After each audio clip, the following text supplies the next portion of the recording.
Hello, this is Attorney John Tiekle, and I'm here to speak to you about insider trading and that charge, insider trading, as it's used by the Securities and Exchange Commission, and how that can be used as a basis for a criminal charge by the U.S. Attorney or the Department of Justice. Now, insider trading is often a charge that's investigated and brought by the Securities and Exchange Commission.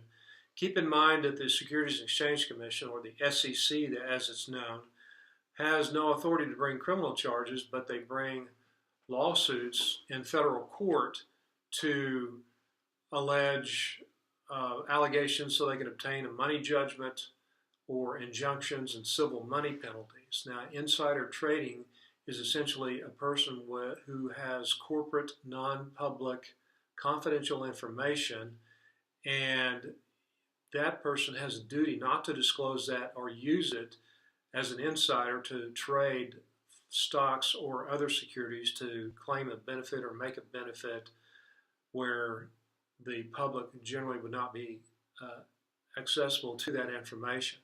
So you have an insider, such as an officer, director, or controlling shareholder of a company, who has that information. If they act on it where it's non-public and confidential, then they could be charged either by the SEC in a civil enforcement action or the U.S. Attorney or Department of Justice in a criminal action with insider trading.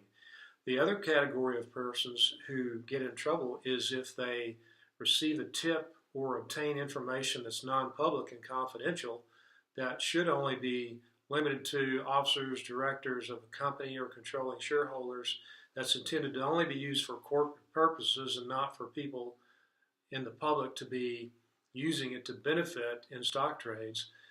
When you have a person like that who obtains confidential information, then that's referred to as insider information, and then they become an insider. And then if they trade on that to their benefit, then they could be charged civilly or criminally, as we spoke about. Now, as far as criminal charges go, the SEC often does their investigation or lawsuit, and then the U.S. Attorney or the Department of Justice would come along and sometimes take that information and turn it into a criminal case. What is a more efficient tool for the criminal prosecutors these days is to not to have to charge the insider trading per se as a criminal case, but rather they can use U.S. Code 1348. It's called securities fraud. It basically just says there's a scheme to defraud using a security or a commodity, or in regard to a security or commodity, then you have securities fraud. The reason that that's become useful and popular for criminal prosecutors in federal court is that it essentially takes away the proof requirement to have to prove a benefit. It just says if you can prove a scheme to defraud regarding a security or regarding a commodity. So that's become a useful and popular tool as far as criminal prosecutions.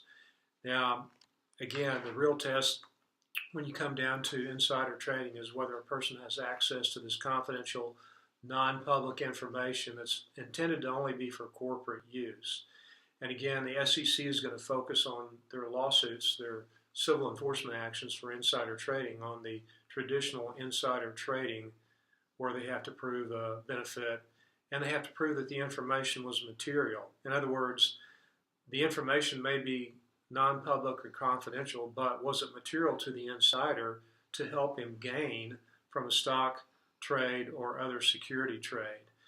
And remember also that as far as prosecution goes, it's become a little more easier for prosecutors in federal court to prove an insider trading case without having to fully allege insider trading. They can, again, allege the securities fraud scheme, that is a scheme to defraud regarding a security or a commodity. This is Attorney John Tiekle. If you or someone you know is under investigation for insider trading or securities fraud, call me and I'll be glad to walk them through it, guide them, and help them with their investigation or case. Thank you.